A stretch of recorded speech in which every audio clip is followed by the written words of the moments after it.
Hey guys, so Lord here, back in with another action figure review. Today I'll be taking a look at the Marvel Legends Target exclusive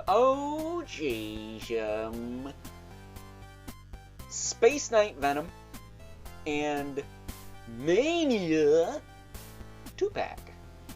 Of course, brought to us by the fine folks over at Hasbro. And truth be told, I actually didn't buy this from my local Target or even the Target app. I actually got this over at Big Bad Toy Store because if you play the waiting game, sometimes BBTS will get exclusives.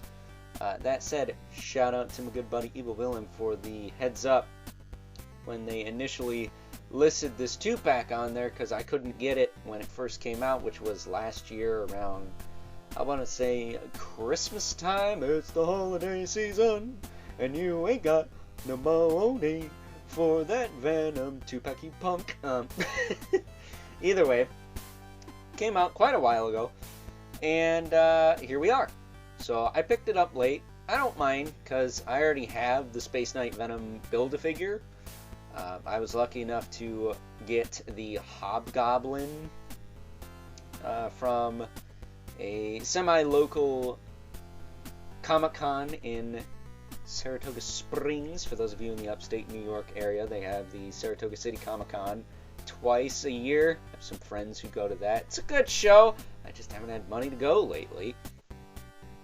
But long story short, I didn't mind playing the waiting game on this set because while I like this Mania figure, she's not hybrid. That's the symbiote I want. I want hybrid, and I want the OG Toxin and an updated Anti-Venom. And while we're at it, what about an updated Agent Venom, for that matter? Now, I guess they didn't throw him in a 2-pack with Mania here, because the Space Knight Venom, I don't think really needed improving upon. I think the base body's pretty, it's almost perfect. I like the sculpt, the anatomy's pretty on point. I'd say the only thing really missing is some fist hands for both of these guys, actually. This Mania doesn't come with nothing. Space Knight Venom comes with something, but we'll get into that in a minute. But maybe, just maybe, they're holding out on Agent Venom for a special solo release that's all pinless, with some new tooling and a crap ton of guns. I'd be okay with that. And an alt head with his fangs. That'd be cool. So, fingers crossed that happens. I have the old Walgreens one, so I'll put that with this Mania. But he's just super outdated at this point. I mean, poor bastard doesn't even have wrist hinges. What the hell's up with that? Either way, moving on from that, though. As far as Space Knight Venom's accessories go, got the alternate fanged head, which,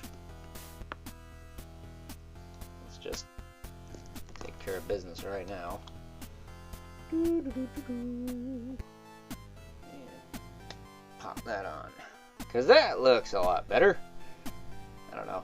I will say, this is a very Ben 10 looking version of Venom. Looks like it came from the Ben 10 series, or something in that matter. We also get these two giant arm blades. Now, truth be told, Evil Villain actually sent me this arm blade before, so I'm curious if this is from another figure, because I want to say I got this piece before this 2-pack came out, so that's very interesting. And then we have this blade piece here, which I think is a little bit more practical, especially since the right arm, at least on my Space Knight Venom, is a little loose. But thankfully, Evil Villain also has an extra torso from the original Space Knight Venom Build-A-Figure for me. So he's going to send me that. Hopefully that has a tighter shoulder socket. Maybe he can check first before he sends it, as long as it's not packed up. But, you know, it's funny, looking at these two together and mentioning my good buddy Evil Villain quite a bit in this video so far. Is this the Evil Villain, Ms. Villain 2-pack? We got the goth chick. And we got the tough BF here. So, that's kind of funny. Some inside humor there. But either way, as far as the Space Knight Venom goes, since we've already looked at this figure, I think on my old channel, right? His head can look up and down. Look up and down on the ball peg itself and rotate, tilt side to side as well. Shoulders go out. I think I can get them higher than that. Yeah, you can get them about that high. You're not really going to scrape much of anything. It's got the little Guardians logo on there. I debated on using some magic eraser to get that off. Just to have one that's blank. Shoulder rotates. This arm's nice and tight. This arm not so much. See, it's got the detents kinda, but they're very, very faint. It's got a bicep swivel, single elbow, swivel at the wrist with a hinge. He's got these little pads on the backs of his hands, so I'm gonna get the most range. Can his hands pop out? Yes, his hands can pop out. I don't know if the old one does, but this guy does. So it would have been nice to get some fists, especially with those weapon attachments. They'd look better with fists, but they cover his hands enough if you pose them right. Ab crunch. Nice and tight, too. I hope the ab crunch on the Torso Evil Villain Enemy is nice and tight. Got a waist twist. Hips can kick out. Yeah, no splitsies. Definitely not Monster Venom. Kick forward about that far. Thigh cut. Double knee. Kicks enough, I think. Knee pad hides that joint pretty well. Then his feet are tight as hell. So I'm going to try my best on. Alright, so he can point his foot. He's got a little bit of upward movement too. Then he's got a rocker, and it looks like he's wearing Air Jordans or something. That's kind of funny. So, setting him aside,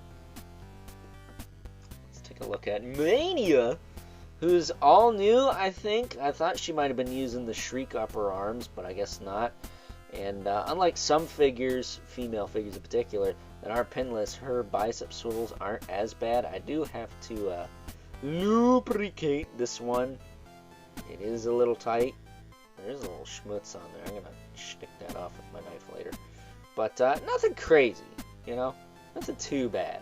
The thigh cuts are pretty clean. As far as rotating them goes, they're not too tough to move. But as far as her articulation goes, her head swivel back and forth. She can look up, can look down. It would have been cool if we got an alt head for her too. Some fist hands, but beggars can't be choosers, I guess. She does have a bit of tilt. Shoulder can go up past 90 a little bit. Rotate forward and back. She does a bicep swivel, as I mentioned. Double pinless elbow. About that much. She's got her spiked wrist thingies. Would have been cool if we got one of those for the neck, maybe.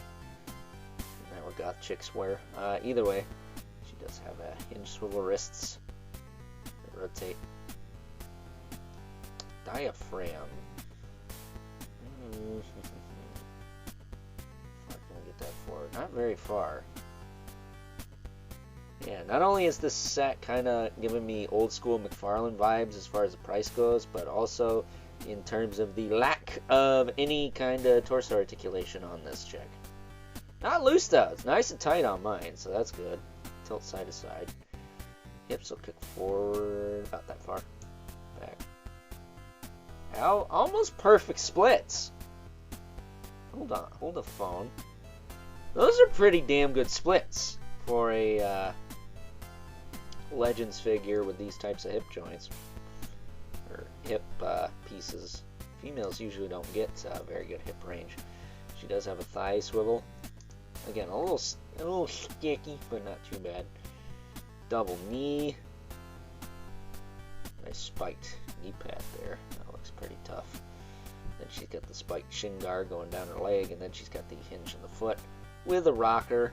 I'm assuming these are the same kind of pumped up kick boots that we saw with is it Nico Minoru and X-23, the X-Force version? Didn't have the toe claws, maybe? Maybe! I know some people said this would be a good body for a female Ghost Rider. I don't think so. I don't think the Alejandra Jones GR was a teenager. She's got a little bit of chesticles, but she is a teenager, and her head doesn't sit too high, so I think her proportions are pretty solid. This is a decent buck if this is a new buck, but it does have that spider symbol. Is it molded on there? I look weird fondling this female goth alien chick, but I guess it's not molded on there. I thought it was a sculpted on piece, but I guess not. So I guess they could reuse this as the new teenage buck. We got the upper arms, they got the upper legs. They just have to swap out the lower legs and the lower arms, and it's a perfectly feasible blank female body. To me anyways. Last I checked, this is my video, so my opinion's the only one that counts right now. I'm just kidding. Either way, before we wrap this thing up, because this is a 2-pack, don't go super crazy with comparisons, but we do have our 2 regulars, the Mythic Legion's Brother Mandibular, and the infamous Eleven Spawn, who is probably... he's about the same height as Space Knight Venom there. So not too shabby. I like the set, man. I think it's cool. I just had a brain fart. I had a thought. Oh, right. These guys are almost qualified to be members of the Men in Red and Black Club, but maybe the Thunderbolts version of Agent Venom will land a spot in there. So, with that being said, it is time now that we move right along and wrap things up with some final thoughts. Overall, and aside from the rather loose right shoulder socket on my Space Knight Venom, and the fact that I'm going to have to put a little bit of lubricant in good old Mania, I have to say, for the price point, you're getting a bath, and you're getting, I think, an all-new figure, if I'm not mistaken, for $55. Is this Hasbro we're talking about here? Like, we're not even getting these types of deals from Toddy Mac anymore, man. So, yeah, I like this set. If you missed out on this Space Knight Venom Build-A-Figure, then this is a definite must-have, because you gotta have them to go with your Guardians, or at least have them to go with your Venom stuff. Me, personally, I have the bath already, as I mentioned earlier, but I don't mind having an extra of a Build-A-Figure that I liked already, with a different head, some new accessories, and one that I can put in a different display, because as I mentioned in the past with not only Marvel Legends, but also DC Multiverse and other figure lines that require multiple team lineups, I'm okay with having some extras of characters. Not overkill, but some. So, with that being said, I hope you guys enjoyed this review. Until next time, I'll catch you guys later.